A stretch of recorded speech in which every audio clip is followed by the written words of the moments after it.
Alhamdulillah pukul 9. Subhanallah, ini paling lama kuliah setakat ini. Maksudnya di Sarawak ni, semalam kita habis 8.40 kan?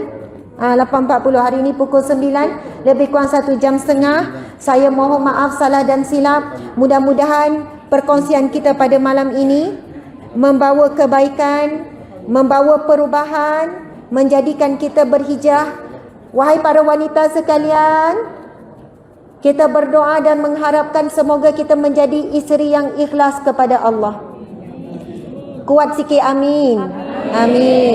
Ya Allah, jadikanlah kami ya Allah wanita yang ikhlas dalam beribadah, dalam berbakti pada suami, dalam berbakti pada anak-anak, dalam berbakti kepada Nabi Muhammad sallallahu alaihi wasallam. Ya Allah, jadikanlah suami kami ya Allah suami yang ikhlas, suami yang memimpin kami ke syurga-Mu ya Allah, suami yang sabar dan memaafkan kami ya Allah, yang menerima kami seikhlas hati ya Allah, yang memberikan redha-Nya kepada kami ya Allah.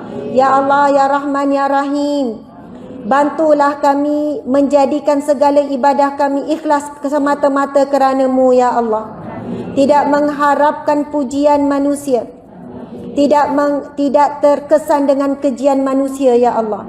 Allahumma ja'alna minal mukhlisina lahuddin, Allahumma ja'alna min ibadika salihin, Allahumma ja'alna min ahli jannatil firdaus bighairi hisab wa ghairi azab. Ya Allah, golongkanlah kami di kalangan ahli syurga firdaus sekeluarga ya Allah, tanpa dihisab, tanpa diazab. Wala taj'alna min ahli nar, janganlah ya Allah campakkan kami ke dalam api neraka-Mu. Rabbana atina fid dunya hasanah wa fil akhirati hasanah wa qina azaban nar wa qina azabal qabri wa qina azabal mahsyar. Ya Allah, jadikanlah kami wanita yang salehah, perhiasan dunia yang terindah, bidadari di jannah. Amin ya rabbal alamin. Wabillahi taufiq wal hidayah. Assalamualaikum warahmatullahi wabarakatuh. Subhanallah. Muslimin muslimat. Okey. Subhanallah, muslimin muslimat. InsyaAllah macam Ustaz Wan cakap tadi, saya akan Dik boleh pusing pula ya. Masya-Allah. Muslimin muslimat, Allahu akbar. Kami ada bawa barang dagangan. Itu adalah ikhtiar dan usaha kami untuk jihad ekonomi. Kami seperti sedia maklum, kita ada NGO Sahabat Amal Care, ada Yayasan Al-Hijrah, yang setiap hari kita melakukan kerja dakwah dan kerja kemanusiaan di dalam negara kita dan juga di luar negara. Jadi pembelian itu adalah satu bentuk kelangsungan. Kita buat kooperasi dan semuanya melalui hasil jualan dan infak orang ramai. Jadi kos yang kita bawa kemari Sarawak, subhanallah, mencabar. Dan hari ini ada 2 orang staf kami datang naik kapal terbang untuk tambah lagi barang. Sebab ada buku tertentu dah habis tapi ada orang nak. Besarnya cinta kami kepada rakyat Sarawak. Subhanallah, sungguh. Sebab apa, bukan senang nak bawa itu, nak post dengan kos yang sangat tinggi. Sebab kita tahu orang Sarawak kalau nak beli barang apa-apa mahal daripada Semenanjung. Ada telekong eksklusif daripada Ustazah Asma, memang kami jahit custom made sendiri. Siapa yang tak bawa duit boleh snap saja dan bayarlah bila-bila masa sebelum kiamat. Sebelum kiamat kecil ataupun kiamat besar. Sungguh kadang-kadang ada orang kata, Ustazah nanti ujung bulan depan, boleh. Yang penting amanah, bayarlah bila-bila masa mengikut kadar kemampuan. Macam yang lelaki tadi kata nak bayar angsuran pun boleh. Tanpa riba, subhanallah. Dan kita ada juga buka untuk kaunter korban. Dan kita harap di kampung ini, di negeri Sarawak sendiri, di hadapan saya, kena wajibkan diri buat ibadah korban. Sebab banyak salah faham apa? Dah buat dulu, dah buat tahun lepas, dah buat dulu. Dia rasa ibadah korban ni hanya yang penting dah buat. Sebenarnya tuntutannya adalah pada setiap tahun. Sampai Nabi sebut, siapa yang mampu melakukan ibadah korban tapi tidak buat, jangan menghampiri tempat ibadahku, jangan menghampiri tempat solat. Maksudnya Nabi beri amaran.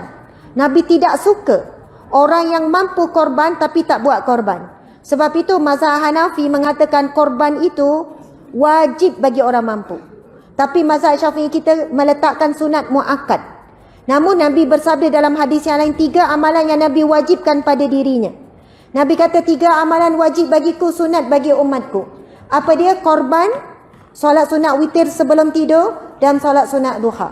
Maksudnya subhanallah, Nabi letakkan wajib.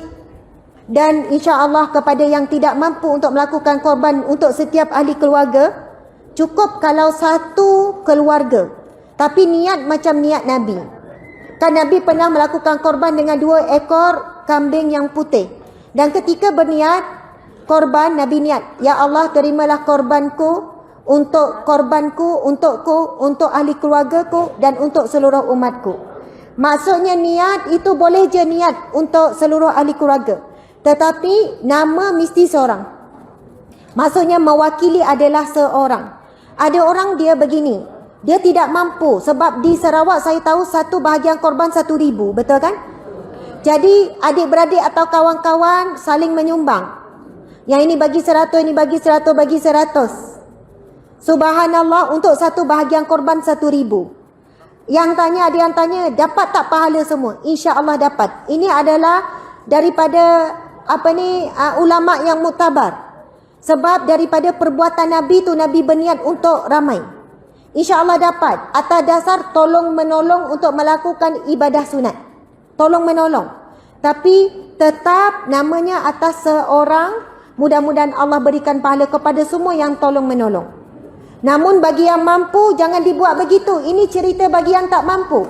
Lalu dikongsi-kongsi, ditolong-tolong. Subhanallah, tolong menolong. Allah paling tahu kita mampu atau tidak. Kita tak boleh tipu diri kita, lagi tak boleh tipu Allah. Kita cakap tak mampu nak korban, tapi gelang emas tebal.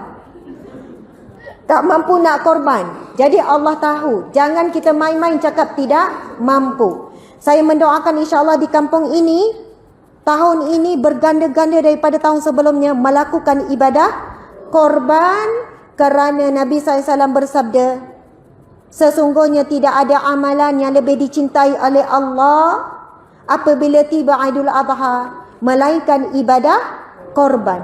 Kerana tanduk, bulu, kuku binatang korban itu akan menjadi saksi di pada mahsyar kelak. Dan sebelum darah binatang korban itu menitik, Nabi kata sebelum ia menitik jatuh ke bumi, redha Allah sampai dulu kepada orang yang melakukan korban. Apa sangat jumlah 1,000 dibandingkan dengan redha Allah. Apa sangat pengorbanan kita mungkin terpaksa mungkin gadaikan cincin ke untuk buat korban dibandingkan dengan dapat redha Allah. Macam sambung ceramah balik kan.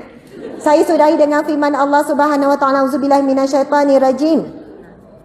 Ya ayyatuhan nafsul mutmainnah irji'i ila rabbiki radiyatan mardiyah fadkhuli fi ibadi wadkhuli jannati. Allah berfirman, wahai jiwa-jiwa yang tenang, kembalilah kepada Tuhanmu dalam keadaan kamu redha dan Allah redha kepadamu. Masuklah di kalangan hamba-Ku yang saleh dan masuklah ke dalam syurga-Ku. Sebab itu saya nak bagi tahu nilai redha Allah yang kita dapat ketika melakukan ibadah korban sangat mahal. Kita akan dipanggil masuk ke dalam syurga Allah hanya kepada orang yang Allah redha. Saya doakan semoga dimurahkan rezeki yang barakah. Niat daripada sekarang, nekat untuk melakukan ibadah korban, cari pengerusi, cari imam. InsyaAllah kita boleh membahagiakan seramai mungkin asnaf fakir miskin di sekitar Sarawak, insyaAllah. Sekian, dah tak ada apa-apa dah. Assalamualaikum warahmatullahi wabarakatuh. Okey, suami suruh buat pengumuman, sign buku, saya akan tunggu di belakang. Jadi solat dengan tenang dan khusyuk. Jangan risau, kan Ustazah balik. Kan tak sempat jumpa. Solat dengan khusyuk. Saya akan di belakang nanti kita jumpa semua. Kita boleh sign. Lepas tu saya nak minta tolong. Nanti boleh tak kalau boleh kita salam tangan saja. Sebab kalau salam peluk kiri kanan tu rasa teleng kepala saya. Kan ibu-ibu salam saya seorang. Saya mau beratus gini. Jadi memang sedikit sakit, penat. Jadi kita salam, kita cepatkan merakam kenangan insya-Allah. Okey, sudah habis betul-betul. Wallahu a'lam.